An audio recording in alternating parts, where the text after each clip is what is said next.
23 number के register में 35 page पर 11/8/89 का क्लास चल रहा है। दूसरे पेज के मध्य में बताया कि कर्मेंद्रियां तब बस होंगी जब योग में पक्के हो जाएंगे।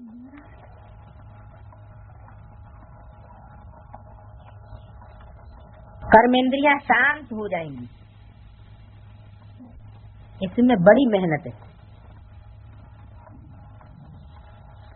वहां ऐसे छीछी काम होते नहीं हैं जैसे छीछी काम यहाँ करते हैं। बाप आए हैं ऐसे स्वर्ग धाम में ले जाने के लिए और तुमको लायक बनाए रहे हैं। माया तुमको नालायक बनाती रहती, यानी छीछी काम कराती रहती। तो बजाय पक्के योगी होने के क्या होते, फिर और ही कच्चे हो जाते। 100 गुना पाप का बोझ, 1000 गुना पाप का बोझ चढ़ जाता है, क्योंकि बाप की नाफरमानी की।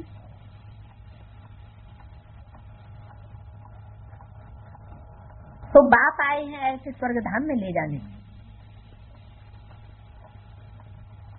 माया तुमको नालायक बनाती है।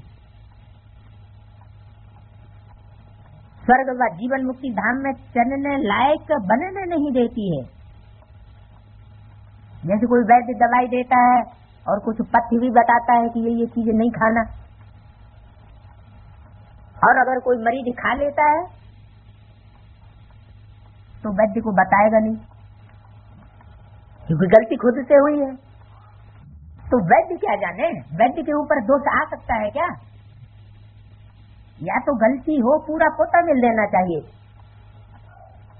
पोता मिल भी ये नहीं कि 1 बार दिया, 2 बार दिया, 10 बार दिया, 20 बार दिया, पोता मिल देते ही रहे, तो डॉक्टर और नाराज हो जाएगा। ये क्या, हम दवाई देते रहते हैं तो आपत्ति करते रहते हो। तो माया तुमको लायक नहीं बनने देती, तो बाप बैठ लायक बनाते हैं। फिर बाप भी इसीलिए बैठ जाते हैं कि बच्चे लायक नहीं बनते हैं, माया बार बार नालायक बना देती है। तो बाप क्या किस लिए बैठते हैं फिर? अच्छा, अब हम तुमको शिक्षा बैठ देंगे। तो लायक बनने के लिए प्योरिटी है, फर्स्ट। गाते भी हैं बाबा हम पतित बन पड़े, हमको आकर के पावन बनाओ।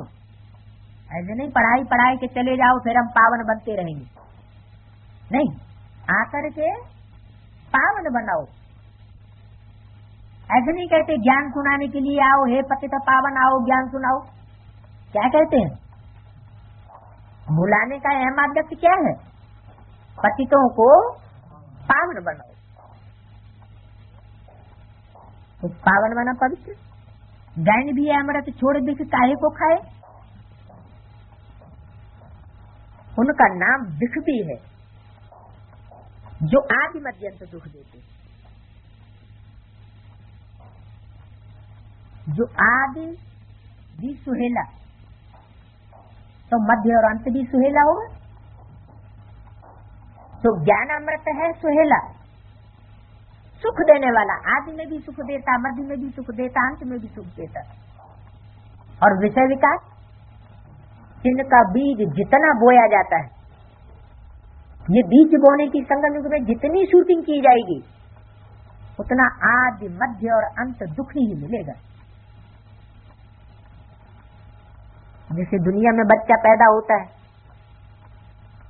तो बाप को भी आसक्ति होती है बीज बोने में, और माँ को भी तकलीफ होती है। तो जो बच्चा पैदा होता है वो बच्चा भी रोता हुआ पैदा होता है, जीवन में भी दुखी रहता है और अंत भी दुख से हिलकोरे लेकर के शरीर छोड़ता है। लेकिन सतयुग में तो ऐसा नहीं होगा।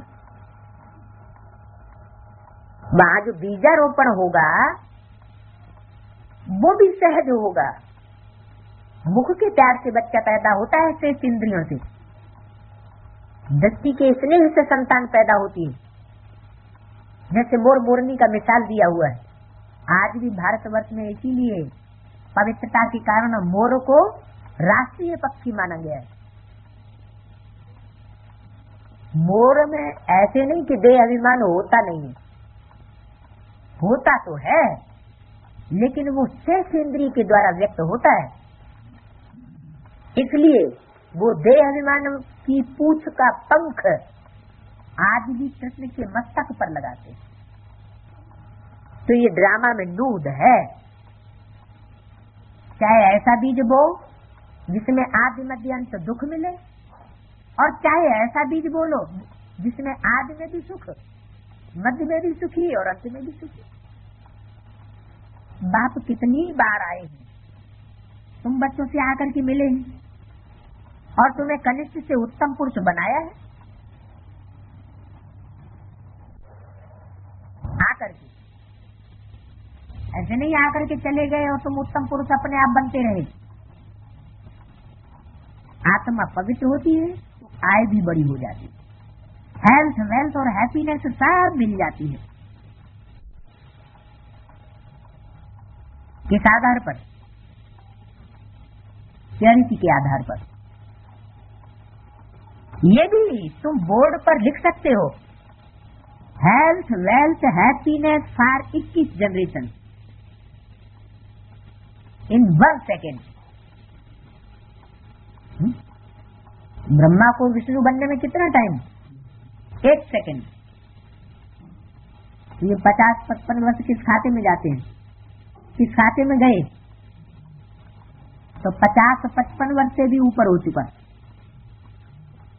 1 सेकेंड पूरा नहीं हुआ।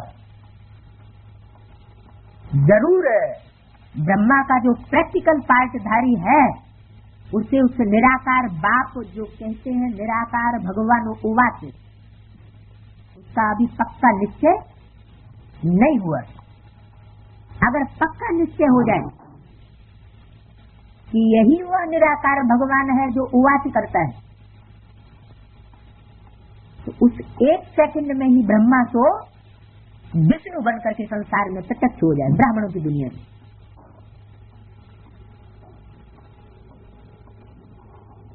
21वां जन्म शुरू हो जाए। 21 जन्मों में से पहला जन्म, जिसे हीरा समान जन्म कहा जाता है, जिसमें हेल्थ वेल्थ और हैप्पीनेस तीनों ही आ जाते हैं। आत्मा जो संपन्न होगी तो शरीर के रोग भी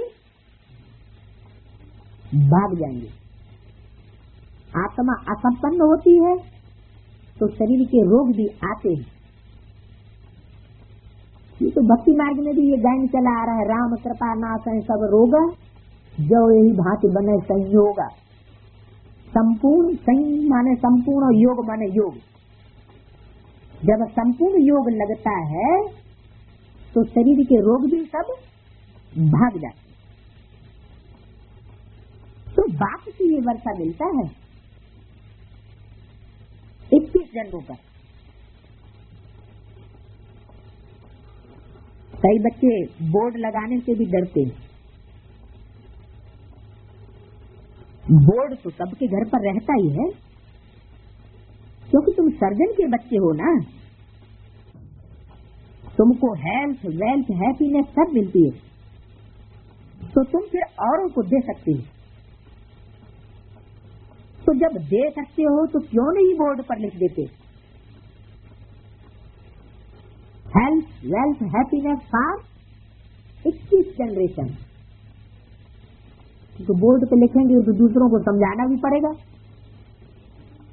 कि 21 जन्म कौन से। पहले तो ब्रह्मा कुमार कुमारियों को समझाना पड़े। 8 जन्म सतयुग के, 12 जन्म त्रेता के और 21वां जन्म जिसमें हेल्थ भी हो, वेल्थ भी हो और हैप्पीनेस भी हो, वो कहां? तो वो भी यहाँ होना चाहिए ना। अभी कोई ऐसा है जिसको शरीर की व्याधि ना आती हो? नहीं। तो फिर 21वां जन्म कौन सा? तो ये समझाना पड़े। इसको ब्रह्मा कुमार कुमारियों की दुनिया में पहले ये समझाना पड़े कि परमात्मा बाप से 21 जन्म की हेल्थ, वेल्थ और हैप्पीनेस कैसे मिलती है। तो जब समझाना पड़े तो प्रैक्टिकल करके दिखाना भी पड़े। जो खुद प्रैक्टिकल करके दिखाई नहीं सकता तो समझाना न समझाना बेकार हो जाएगा। इसलिए फिर बोर्ड भी नहीं लगा सकते। इसलिए बच्चे डरते हैं। किस लिए डरते हैं? हाँ, क्योंकि प्रैक्टिकल जब करके दिखाएं, अपने माथे पर बोर्ड लग जाए तो फिर स्कूल बोर्ड भी लगाया जाए। जब प्रैक्टिकल झंडा ऊंचा हो जाए त्रिमूर्ति का चैतन्य में तो स्कूल झंडा भी लगाए। बाकी ये कपड़े के झंडे लगाने से तो कोई फायदा होने वाला नहीं। तो बोला कि बच्चे डरते हैं। वैसे तुम बच्चे लिख सकते हो बोर्ड पर, तो मनुष्य आकर के समझे। भारत में आज से 5,000 वर्ष पहले हेल्थ, वेल्थ, हैप्पीनेस, पवित्रता थी। बेहद के बाप का वर्षा 1 सेकंड में मिलता है। तुम्हारे पास बहुत आएंगे। तुम बैठ समझाओ। यही भारत सोने की चिड़िया थी। इन्हों का राज्य था। फिर ये कहाँ गए? ये नंबर 1 है ना। कौन? लक्ष्मी नारायण की तरफ इशारा करते। ये लक्ष्मी नारायण नंबर 1 है ना। इसका मतलब और भी नंबर लक्ष्मी नारायणों के हैं। यही फिर लास्ट में आते हैं। बाप कहते हैं अब तुम्हारा 84 का चक्र पूरा हुआ। फिर शुरू होना है या हो चुका? होना है। शुरू हो जाने का मतलब 21वां जन्म हेल्थ, वेल्थ और हैप्पीनेस 100% वाला शुरू हो गया। तो वो तो अभी नहीं कहा जा सकता। बेहद का बाप ही आकर के ये पद प्राप्त कराते हैं। सिर्फ कहते हैं तुम मुझे याद करो तो पावन बन जाएगी। 84 जन्मों को जानकर बाप से वर्षा लेना।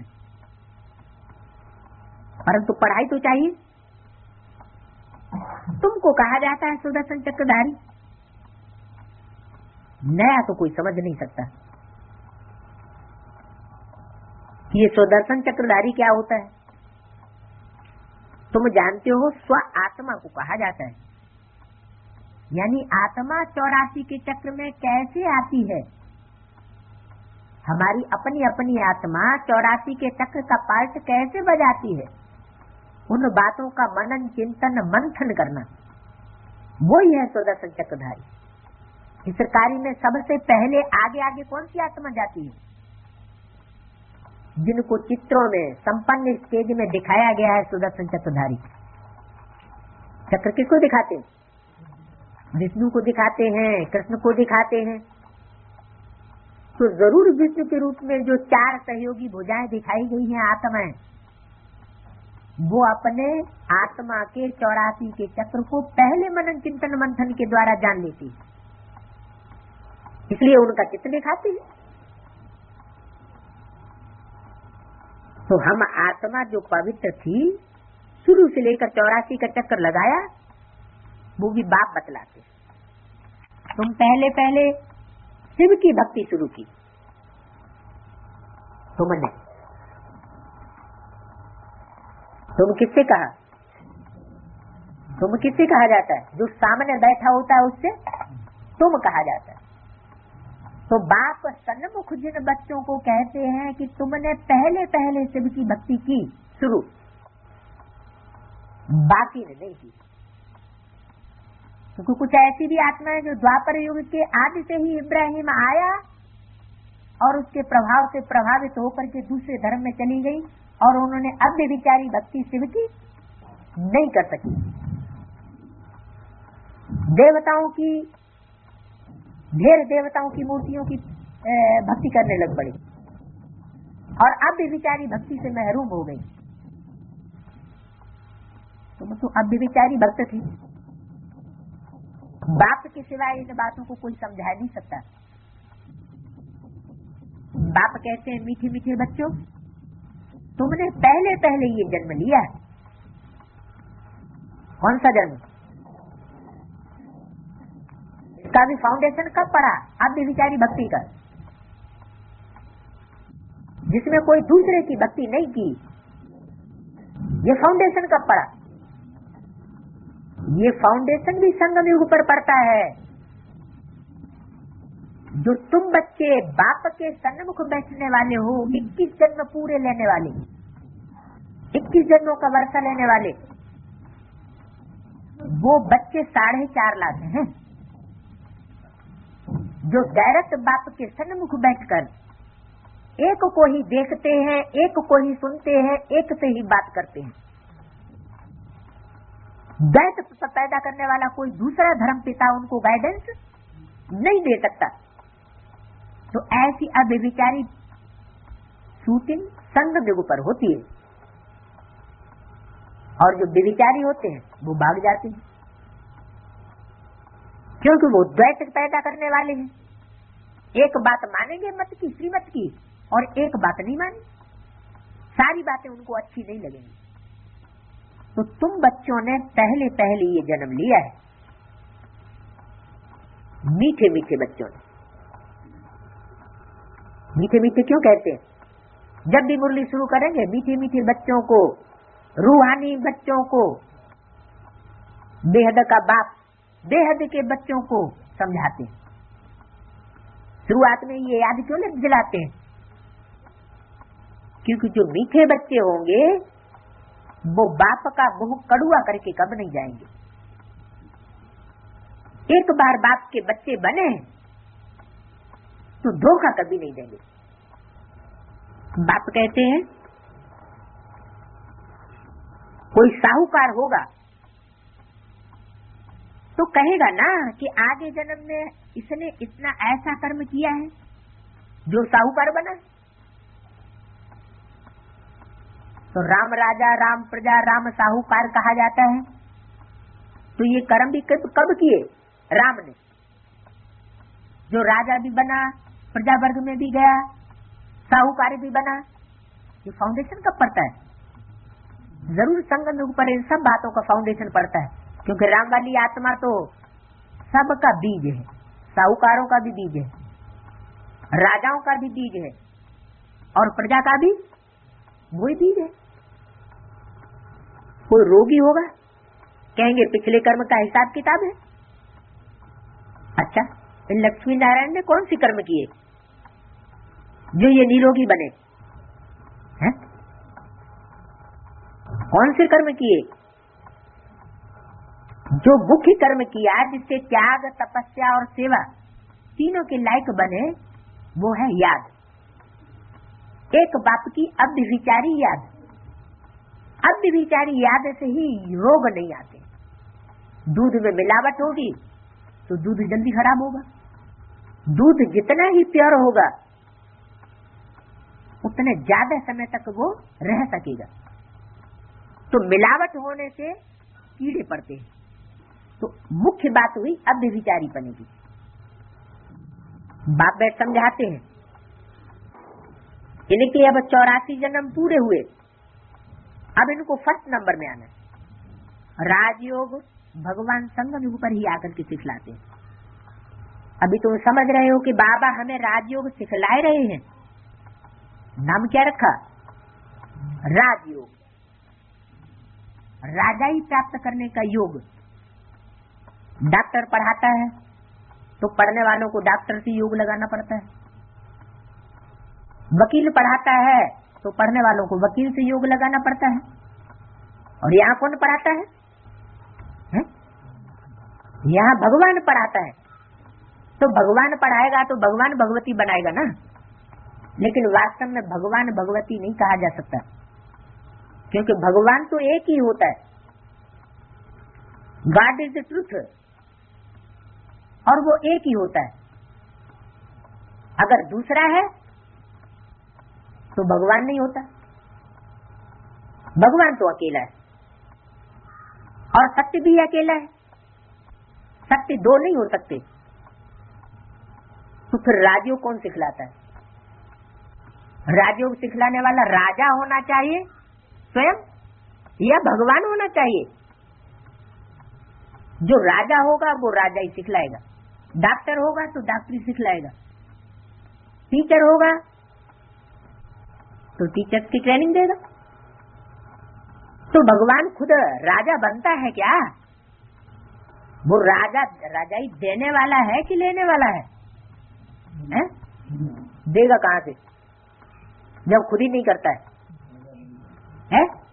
तो जिस तन में प्रवेश करता है उस तन के द्वारा ऐसा तनधारी आत्मा जो इस सत्य रूपी रंगमंच पर कभी आधीन होने के स्वभाव वाली नहीं होती। ऐसे ऐसे भी नमूने हैं भारतवर्ष की हिस्ट्री में जिन्होंने कभी किसी की अधीनता स्वीकार नहीं की, अपने लौकिक बाप की भी अधीनता स्वीकार नहीं की। शिवाजी का नाम, महाराणा प्रताप का नाम, बाबर का नाम, तो ऐसी ऐसी पुरुषार्थी आत्माएं नंबरवार हुई है भारतवर्ष में जो आधीन होने के स्वभाव संस्कार वाली नहीं रही। तो उनमें जो अव्वल नंबर 1 आत्मा है उसी आत्मा में परमात्मा बाप प्रवेश करके राजाई का वर्षा बच्चों को नंबरवार देते हैं, राजाई की पढ़ाई पढ़ाते हैं। बाकी परमात्मा बाप शिव राजाई स्वयं नहीं करते। तो अभी तुम बच्चे राजयोग सीख रहे हो, बाप सिखलाए रहे हैं, फिर तुम भूल जाएंगे। क्या तुम्हें याद रहेगा? 21 जन्म में तो याद रहने की बात ही नहीं, लेकिन 63 जन्मों में भी याद नहीं रहता। उसके साथ हम पार्ट भी बजाते रहते हैं, हीरो पार्टधारी के साथ, लेकिन हमें पता नहीं पड़ता कि हमको स्वाधीन बनाने वाला कौन है और पराधीन बनाने वाला कौन है। क्योंकि पराधीन बनाने वाली आत्माएं भी 63 जन्म में हमारे संसर्ग संपर्क में आती है, तो तुम भूल जाएंगे। कर्म, अकर्म और विकर्म की गुही गति भी बाप ने समझाई। रावण राज्य में तुम्हारे कर्म विकर्म हो जाते हैं। क्यों? क्योंकि यथा राजा तथा प्रजा। जब राजा ही विकर्म करने वाला है, पाप कर्म करने वाला है, धर्म का राजा नहीं है, अधर्म का राजा है, तो जो प्रजा होगी वो भी अधर्म करने वाली ही बनेगी। जैसा रचयिता होता है वैसी ही रचना बनती है। लेकिन स्वर्ग में तुम्हारे कर्म अकर्म होंगे। रावण राज्य ही नहीं ना, विकार होता ही नहीं। यहाँ है योग बल। जबकि योग बल से हम विश्व के मालिक बनते हैं तो जरूर पवित्र दुनिया भी चाहिए। पुरानी दुनिया को अपवित्र और नई दुनिया को पवित्र दुनिया कहा जाता है। वो है वाइसलेस वर्ल्ड और ये है विशियस वर्ल्ड। बाप ही आकर के वैश्यालय को शिवालय बनाते हैं। शिवालय की क्या विशेषता और वैश्यालय की क्या विशेषता? वैश्यालय में वैश्या के घर को वैश्यावृत्ति का स्थान इसलिए कहा जाता है कि वो व्यभिचारी होती है। अनेकों के संसर्ग संपर्क में आने से उसको अनेकों के अंडर में चलना पड़ता है, तो उसे वैश्यालय कहा जाता है उस घर को। और शिवालय, शिवालय में सिर्फ एक शिव ही बैठा हुआ है और आसपास सारी ही देवताओं की मूर्तियां बैठी हुई है। छोटे बड़े देवताएं सब प्रकार के हैं, लेकिन सब किसकी पूजा करते हैं, किसके ध्यान में बैठे हैं? एक बाप के ध्यान। तो ऐसा शिवालय बाप आकर के बनाते हैं। रावण में ताकत नहीं है जो ऐसा शिवालय बना सके। क्यों? क्योंकि उसके स्वभाव संस्कार में व्यभिचार भरा हुआ है। द्वापर युग से जितने भी विदेशी धर्म पिताएं आए उन सब ने आकर के इस बात को तरजीह दी कि अनेक शादियां करो, बार बार तलाक देना और ढेर सारे बच्चे पैदा करना। तो वो है व्यभिचारी दुनिया। व्यभिचार से कभी बुद्धि एकाग्र नहीं हो सकती। अब व्यभिचारी बुद्धि ही एकाग्र हो सकेगी। इसलिए बाप आकर के शौचालय बनाते हैं और मनुष्य गुरु आकर के वैश्यालय बनाते। शिव बाबा आकर तुमको सत्युग के लिए लायक बनाए रहे। लक्ष्मी नारायण के मंदिर में जाकर के तुम पूछ सकते हो, आपको मालूम है लक्ष्मी नारायण ने यह पद कैसे पाया? कैसे का जवाब क्या हुआ? जरूर ये बुद्धि योग से अव्यभिचारी बने। योग बल से इन्होंने विश्व की बादशाही प्राप्त कैसे की? एक बाप दूसरा न कोई। इसका मतलब ये नहीं जंगल में जाकर के रहे। जंगल में रहने की बात नहीं, रहना तो सबके साथ है। ऐसे समझना है जैसे सारी दुनिया हमारा कुटुंब है, लेकिन बुद्धि योग एक बाप के साथ, एक लव्य है, एक को लव करने वाला। विश्व के मालिक ये ऐसे बने। बाप कहते हैं तुम नहीं जानते हो और हम ये बात जानते हैं, तो मैं ही आकर के तुमको ये सिखाता हूँ। बच्चे माँ में एकम याद करो। तुम बाप के बच्चे भी कह सकते हो कि हम आपको बता सकते हैं इन्होंने ये पद कैसे पाया है? ये बात भी बच्चे कौन कह सकते हैं? जो डायरेक्ट बाप के बच्चे बनते हैं वो ही कह सकते हैं। 84 जन्म लेने वाले, जो 84 जन्म लेने वाले बच्चे नहीं बनते हैं, कुछ न कुछ कमी रह जाती है, वो बच्चे ये बात नहीं समझा सकते। लक्ष्मी नारायण ने भी पूरे 84 जन्म लिए हैं। फिर पुरुषोत्तम संगम योग पर आकर के बाप ने राजयोग सिखलाया और राजाई दी। उसके पहले नंबर 1 पति थे। कौन? जब राजाई मिली 21 जन्मों में से पहले जन्म में, तो नंबर 1 पावन, और उस जन्म से पहले नंबर 1 पति, फिर नंबर 1 पावन बने। क्योंकि सारी राजधानी है ना, अकेले तो नहीं है। राजा जब पवित्र बने तो उसकी सारी प्रजा भी पवित्र बने। यथा राजा तथा प्रजा। तुम्हारे चित्रों में सब क्लियर है। उनको राज्यों किसने सिखलाया? ऊंचते ऊंच है ही परमात्मा। देवताएं तो सिखला नहीं सकते, भगवान ही सिखलाते हैं, जिसको नॉलेजफुल कहा जाता है। बाप टीचर भी है, सतगुरु भी है। ये विशेषता है। दुनिया में ऐसे नहीं होता कि बाप टीचर भी हो और गुरु भी हो। टीचर अलग होते हैं, बाप अलग होता है और गुरु अलग होते हैं। और यह एक ही स्वरूप में बाप भी है, टीचर भी है और गुरु भी है, एक ही स्वरूप से। तो ये नंबर 1 दुर्गति में था। अब फिर इसको सतयुग में जाना है। लास्ट तो नंबर 1, क्योंकि चक्र फिरता है कितना सहज है। मंदिर बनाने वालों से जाकर तुम पूछ सकते हो, शुरू से शिव की भक्ति जिसने की होगी वो ही सहज समझ सकेंगे। जिन्होंने शुरू से भक्ति नहीं की होगी, दूसरे धर्म में कन्वर्ट होकर के चले गए होंगे, वो फिर इन बातों की गहराई को नहीं समझ सकेंगे। उनसे पूछो, लक्ष्मी नारायण का मंदिर बनाने वालों से, आपने ये मंदिर बनाया है, उन्होंने ये पद कैसे पाया? लक्ष्मी नारायण कैसे विश्व के मालिक बने, सतयुग के मालिक बने? इन्हों का राज्य था ना, फिर ये कहाँ गए और अभी ये कहाँ है?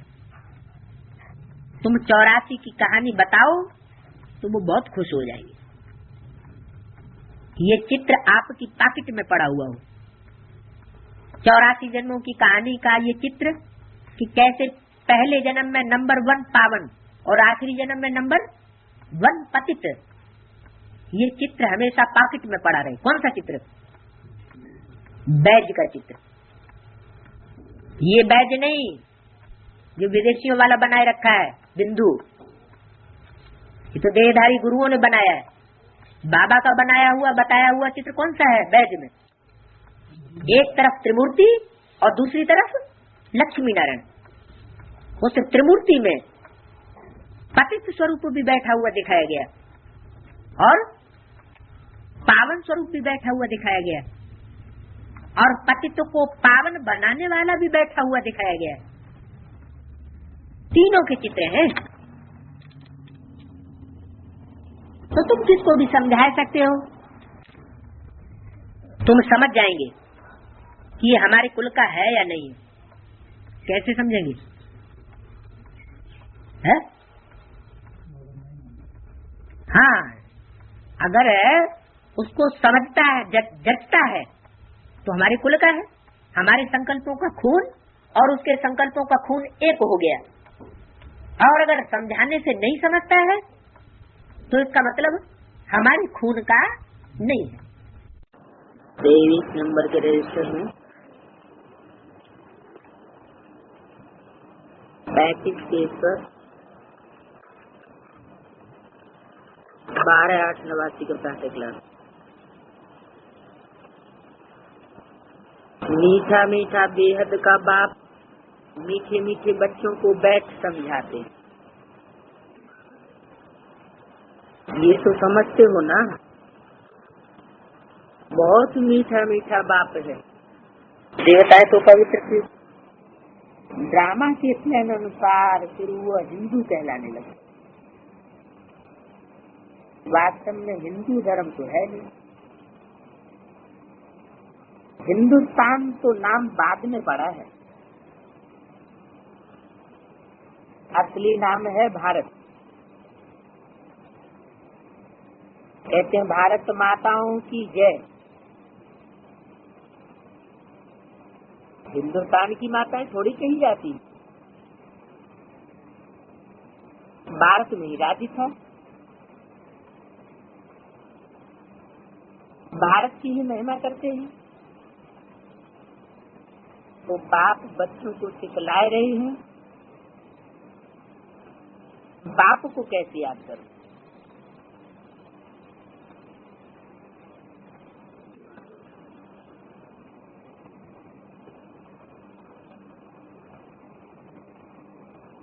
सिखलाने की क्या बात है? हिंदुस्तान नाम बाद में रखा है।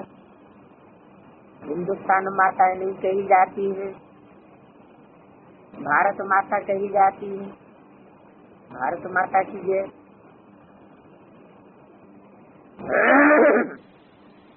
बाप भारत को आकर स्वर्ग बनाते हैं।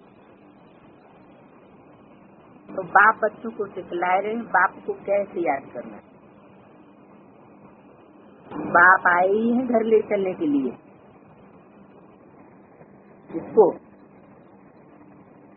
आत्माओं को बाप कहते हैं तुम सब सीताएं हो।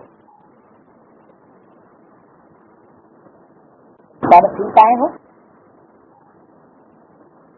सीताएं कितनी हो गई है? कितनी? फिर भी 576 करोड़ जो भी मनुष्य आत्मा है सब सीताएं हो गई ना। और पतित पावन सीताराम का बहन है। तो राम बेचारे का नंबर कहाँ लगेगा जाके? 576 करोड़ तो सीताएं हैं और सीता का नंबर पहले और राम का नंबर, राम का नाम गायन बाद में। पतित पावन सीताराम कहते हैं ना, तो सीता पहले और राम बाद में। तो 500 करोड़ सीताएं हो गई तो राम कहाँ लगेंगे जाके? सबसे लास्ट में लगेगा ना। ऐसा क्यों भाई? बाबा बच्चों को आगे करते हैं, यहाँ बाबा की तो बात ही नहीं है। बाबा का तो नाम शिव बाबा है, राम बाबा कहीं कहा गया है? पतित पावन से सीताएं की गायन करते हैं आत्मरूपी सीता, आत्मरूपी सीता बिना शरीर धारण किए कहीं बंधन में आती है? 500 करोड़ मनुष्य आत्माएं जो है वो तो शरीर धारण करके फिर बंधन में आती है। और राम है एक और सीताएं हैं ढेर। और जब पतित पावन की बात आती है तो सीता का नाम पहले और राम का नाम बाद में। क्यों? पतित सीताएं हैं और पावन, राम पावन। एवर प्योर राम को कहेंगे या एवर प्योर शिव को कहेंगे? एवर प्योर शिव को कहेंगे। तो जो एवर प्योर होगा वही तो पावन बनाएगा। राम कैसे बनाएगा?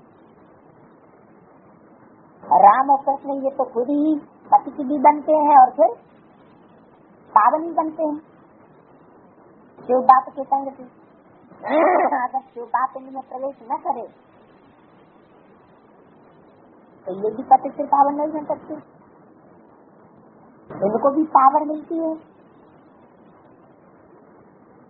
तो सीता का नाम पहले इसलिए कि पतित पावन की फैक्ट्री या पावन से पतित बनने की फैक्ट्री तब ही चलती है जब दो हो। क्या दो का मेल होगा तो बैटरी चार्ज होगी या डिस्चार्ज होगी? अगर मेल नहीं होगा साकार में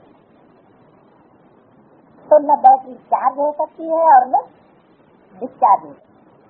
द्वापर युग से पतित कैसे बने? संग लगा ना, साकार में संग के रंग में आए ना।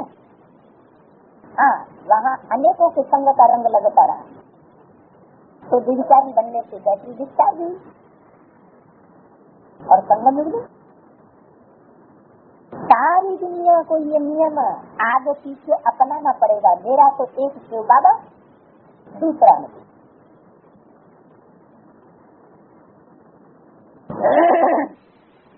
लेकिन शिव बाबा जब बाबा कहा तो जरूर साकार का मेल है। सिर्फ ज्योति बिंदु हो तो वो बात है। क्योंकि दूसरे संबंध तब बनते हैं जब शरीर में प्रवेश करते हैं। तो शरीर में प्रवेश करने पर सवाल उठता है किस शरीर के द्वारा पतितों को पावन बनाते हैं? तो नाम शरीर के ऊपर पड़ता है, नाम आत्मा के ऊपर नहीं पड़ता है। ये तो एक ही नाम है जो आत्मा के ऊपर पड़ता है। कौन सा? वो कभी नहीं बदलता। जब तक वो बिंदु है तब तक नाम शिव है। और जब शरीर में प्रवेश करता है तो नाम बदल जाता है। तो जिसके शरीर में प्रवेश किया उसका नाम क्या पड़ा? राम। सर्वथा सर्वति दाता राम और पतित पावन सीताराम। लेकिन राम भी अकेला पतित से पावन न बन सकता है और न बना सकता। उसको भी आधार लेना पड़े साकार में। घर चलाने के लिए अगर सारी वसुधा ही कुटुंब है तो उसका भी संचालन करने के लिए प्रवृत्ति मार्ग में कोई न कोई सहयोगी बनाना पड़े। तो जो अव्वल नंबर सहयोगी बनती वो अव्वल नंबर की है। बाकी जो जिस नंबर में सहयोगी बनती आत्मा वो उस नंबर की सीता। तो सीताएं तो ढेर हैं और राम है एक। तो राम का नंबर बाद में क्यों? सीता का नंबर पहले क्यों? हाँ, जब सीता कहा गया तो जरूर स्त्री रूप है और सजनी रूप है। तो जो भी सजनियां हैं वो राम बाप की सजनिया रावण की जेल में फंसी हुई है, और रावण के चंदे में सब है, आधीन सब है, और आधीनता से परे सिर्फ एक वो ही हो सकता है जिसमें शिव बाबा प्रवेश करते। लेकिन उसको भी पतित से पावन बनने के लिए सहयोग चाहिए। विकार के लिए कभी वो पहल नहीं करते। इसलिए बताया कि जब तक स्त्री शक्ति, शिव की शक्तियाँ आगे न रहें और उनको आगे न किया जाए, तब तक पुरुष पावन नहीं बन सकते। इसलिए शास्त्रों में भी लिखा हुआ है कि देवताएं गाय की पूंछ पकड़ करके स्वर्ग में चढ़े, नहीं तो नीचे गिर जाते। गाय की पूंछ का आसरा न लेते तो क्यों आसरा लेना पड़ा? क्योंकि श्रद्धा, विश्वास और भावना जितनी कन्या माताओं में होती है उतनी पुरुषों में नहीं होती। इसलिए बाबा ने ज्ञान देने के लिए निमित्त बनाया सिर्फ माताओं को, जिनमें पवित्रता की भाषणा हो, पवित्रता के वाइब्रेशंस होंगे, वो ही आगे बढ़ा सकेंगे। बाकी शिव बाबा की तो बात अलग है। शिव बाबा तो है ही है प्योर। तो बताया कि मनुष्य तो सिर्फ गाते रहते हैं पतित पावन सीताराम, लेकिन अर्थ को नहीं समझते। बाप कहते तुम सब सीताएं हो और हम हैं राम। सब भक्तों का सदगति दाता मैं हूँ। सबकी सदगति कर देते, बाकी सब मुक्ति धाम में चले जाते हैं। सत्युग में दूसरा धर्म कोई होता नहीं, सिर्फ हम ही होते हैं, क्योंकि हम ही बाप से वर्षा लेते हैं। यहाँ तो देखो कितने ढेर के ढेर मंदिर हैं, कितनी बड़ी दुनिया है, क्या क्या चीजें। वहाँ ये कुछ भी नहीं होगा, सिर्फ भारत ही होगा। ये रेल आदमी नहीं होगी, ये सब खत्म हो जाएंगे। वहाँ रेल की दरकारी नहीं, छोटा शहर होगा। रेल तो चाहिए दूर दूर गांव में जाने के लिए, दूर दूर गांव में जाने के लिए रेल चाहिए, और हवाई जहाज एरोप्लेन तो चाहिए ना दूर दूर जाने के लिए। तो एरोप्लेन होंगे, रेल नहीं होगी। बाबा रेफरेंस कर रहे हैं, भिन्न भिन्न पॉइंट समझाते रहते हैं बच्चों के लिए। यहाँ बैठे हो, बुद्धि में सारा ज्ञान, जैसे परमपिता परमात्मा में सारा ज्ञान भरा हुआ है, जो तुमको समझाते रहते हैं। ऊंच से ऊंच शांति धाम में रहने वाला, शांति का सागर है बाप। हम आत्माएं भी सब वहाँ स्वीट होम में रहने वाली है। शांति के लिए मनुष्य कितना माथा मारते हैं। साधु लोग भी कहते हैं मन की शांति कैसे मिले, क्या क्या युक्ति रखते हैं। गाया जाता है आत्मा तो मन बुद्धि सहित है, उनका स्वधर्म है शांति।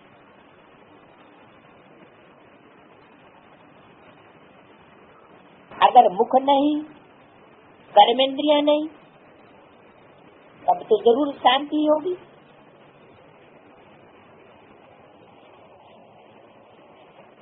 हम आत्माओं का निवास स्थान है सीटों, जहाँ बिल्कुल शांति है। फिर वहाँ से पहले हम आते सुखधाम में।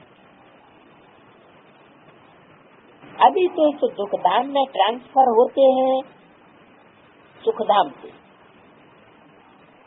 नहीं, दुखधाम से ट्रांसफर होते हैं दुखधाम में। बाप पावन बनाए रहे हैं। कितनी बड़ी दुनिया है, इतने जंगल आदि कुछ भी वहाँ नहीं हो, इतनी पहाड़ियाँ आदि कुछ भी नहीं होंगी। हमारी राजधानी होगी। जैसे मॉडल छोटा सा स्वर्ग का बनाते हैं, वैसे छोटा सा स्वर्ग होगा।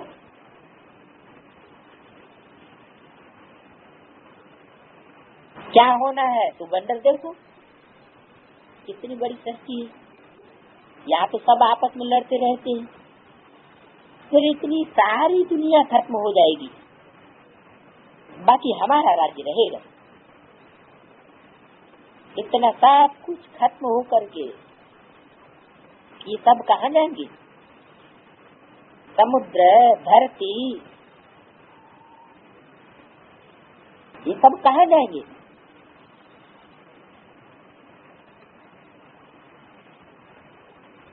इनका नाम निशान भी नहीं रहेगा। इनका समुद्र नहीं रहेगा, है? समुद्र तो रहेगा, धरती भी रहेगी, लेकिन ये जो बढ़ी हुई धरती है वो नहीं रहेगी। इनका नाम निशान नहीं रहेगा।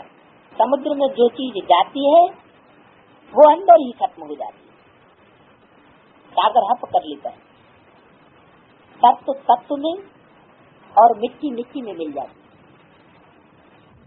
तीसरा दिन तुम्हारी वहाँ नेचुरल ब्यूटी रहती है, वहाँ लिपस्टिक आदि कुछ भी नहीं लगाते। तो तुम बच्चों को खुश होना चाहिए, तुम स्वर्ग के परिजादे बनते हो। ज्ञान स्नान नहीं करेंगे तो तुम देवता बनेंगे नहीं, और कोई उपाय नहीं है। बाप तो है सदा खूबसूरत, तुम आत्मा सांवरी बन गई हो, तुम्हारा मासूम तो बड़ा सुंदर, वो सुंदर मुसाफिर आकर के तुमको सुंदर बनाते हैं। बाप कहते हैं मैंने इनमें प्रवेश किया, मैं तो कभी सांवरा नहीं बनता हूँ, बल प्रवेश करता हूँ, लेकिन मैं सांवरा नहीं बनता हूँ, काला नहीं बनता हूँ, मेरे को लेप छेप नहीं लगता है। गीता ने भूल कर दी है, जो बाप के बदले कृष्ण का नाम डाल दिया।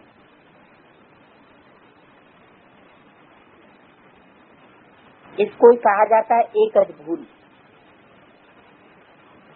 इसकी शूटिंग कहाँ होती है?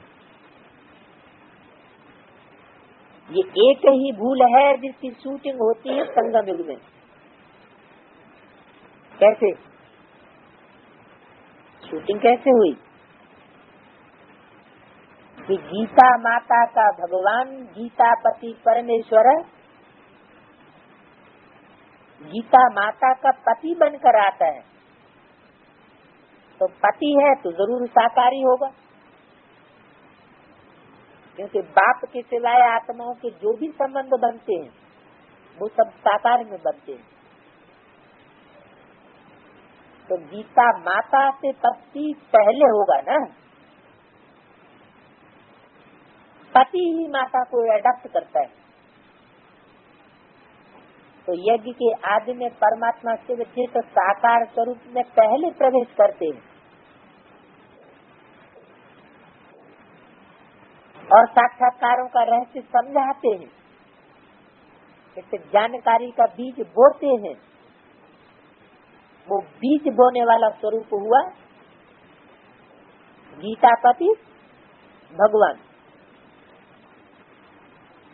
और उससे पहली पहली रचना रची जाती है गीता माता। ब्रह्मा को अपनी बन्नी बनाते हैं। ब्रह्मा माना बड़ी माँ, माना जगदम्बा। तो जगदम्बा एक ओरिजिनल और फिर जब वो शरीर छोड़ देती है तो टाइटलधारी जगदम्बा ब्रह्मा नाम दिया जाता है, परंतु तन तो पुरुष का था ना, टाइटल तो लिया कार्य करने के लिए, लेकिन नाम था ब्रह्मा। ब्रह्मा माना बड़ी माँ। वास्तव में ये ब्रह्मा तुम्हारी जगदम्बा है। तो टाइटलधारी नाम था। एक्चुअली सजनी नहीं थी। तो जो सजनी है वो सजनी अगर ये कृष्ण को ही अपना पति समझ बैठे तो ये तो भूल हो जाए। और ये शास्त्रकारों ने सबसे बड़ी भूल कर दी। शास्त्रकारों ने जो भूल की उसकी शूटिंग यहाँ ब्राह्मणों की दुनिया में हो जाती। जो गीता का भगवान कृष्ण अर्थात दादा लेखराज के स्वरूप को समझ लेते हैं कि वो ही परमात्मा का स्वरूप है, लेकिन वास्तव में मुरलियों के ऊपर पहले जो लिखा होता था शिव बाबा याद है। और मम्मा ने जब शरीर छोड़ा तो उसके बाद लिखा जाने लगा, कहीं कहीं शुरुआत हो गई। मम्मा के सामने से भी ये शुरुआत हुई, क्योंकि मम्मा हॉस्पिटल में बहुत देर पड़ी रही थी बम्बई। उस समय भी देहधारी गुरुओं को मौका मिला और उन्होंने पिताश्री शिव बाबा याद है से पहले लगा दिया। पिताश्री, श्री शब्द बाद में इसलिए लगा कि ये बाद में श्रेष्ठ बनेगा, अभी श्रेष्ठ नहीं है। माना ब्रह्मा। तो ब्रह्मा का नाम मुरली में डालने का मतलब ये हुआ कि पिताश्री ब्रह्मा ही शिव बाबा हो गया। और यही भूल हो गई। यही भूल यहाँ होती है और यही भूल फिर 2500 वर्ष के भक्ति मार्ग में होती। तो ये एक ही भूल है जो कृष्ण साकार को गीता का भगवान बनाई दिया। ब्रह्मा का एक ही भी फोटो ऐसा नहीं होगा जो निराकारी स्टेज वाला हो। फोटो तो ढेर खींचे गए। धर्म पिताओं के फोटो में और ब्रह्मा के फोटो में साकार और निराकार का फर्क देखा जा सकता है। धर्म पिताएं सब होते हैं निराकार, क्योंकि बाप होता है निराकार और माता होती है साकार।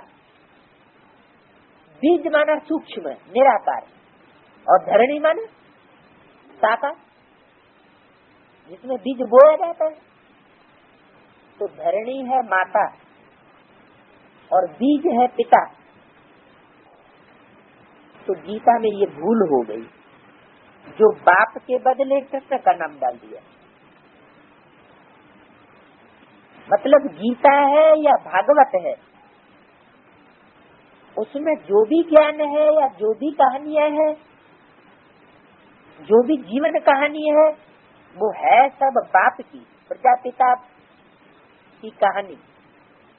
लेकिन नाम डाल दिया किसका?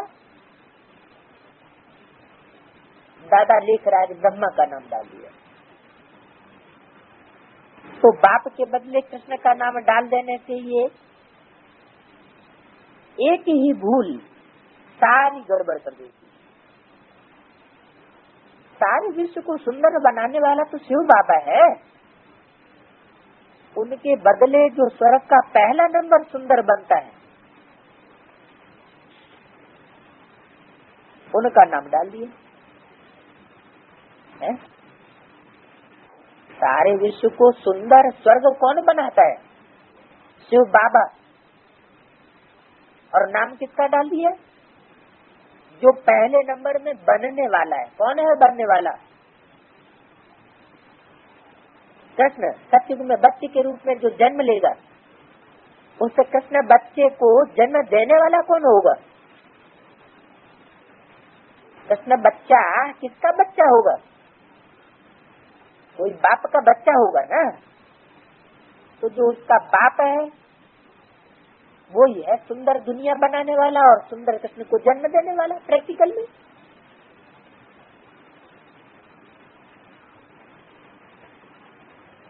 ये बात कोई समझते थोड़ी ही है। भारत फिर सुंदर बनने का है। वो तो समझते हैं 40,000 वर्ष के बाद स्वर्ग बनेगा, और तुम बताते हो सारा कल्प ही 5,000 वर्ष का। तो बाप आत्माओं से बात करते हैं, देह अभिमानियों से बात नहीं करते। कहते मैं तुम्हारा आधा कल्प का मासूक हूँ, तो मुझे पुकारते आए हो, हे पतित पावन आओ।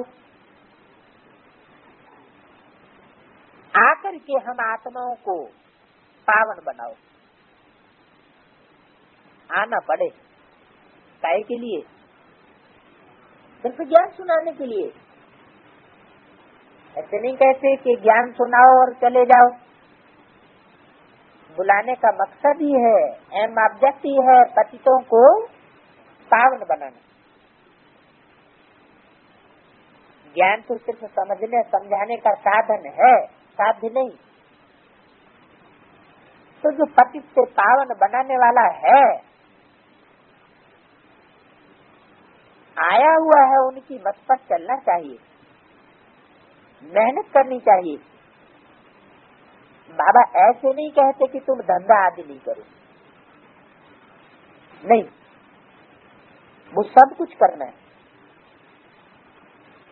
गृहस्थ व्यवहार में रहते, बाल बच्चों आदि को संभालते, सिर्फ अपन को आत्मा समझ मुझे याद करो, क्योंकि मैं ही पतित पावन हूँ। बच्चों की संभाल भल करो, बाकी अभी और बच्चे पैदा मत करो। जो पैदा हो गए हैं उनकी संभाल करने की छूट देते हैं, लेकिन मतलब ये हद में ही है या बेहद में भी है? बेहद में क्या है? इसका बेहद अर्थ क्या है?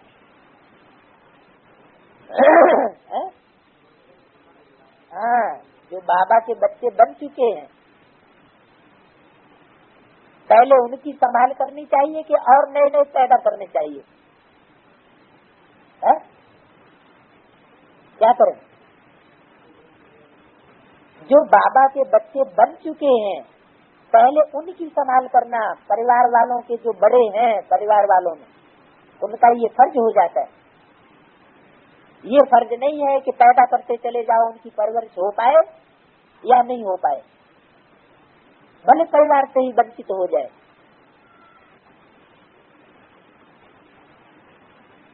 तो बच्चों की संभाल करो, बाकी अभी और बच्चे पैदा न करो। तो प्रश्न क्या पैदा होता है? प्रश्न पैदा होता है कि औरों को संदेश नहीं देंगे क्या? है? संदेश तो देंगे, तो अभी तक संदेश नहीं दे पाया। 500 करोड़ बच्चे नहीं है क्या? है तो जरूर, आत्मा है।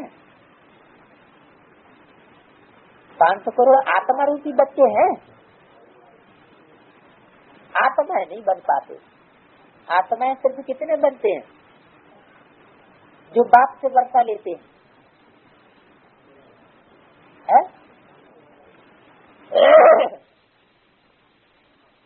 आत्मा जो बनते हैं वो सिर्फ बनते हैं 4.5 लाख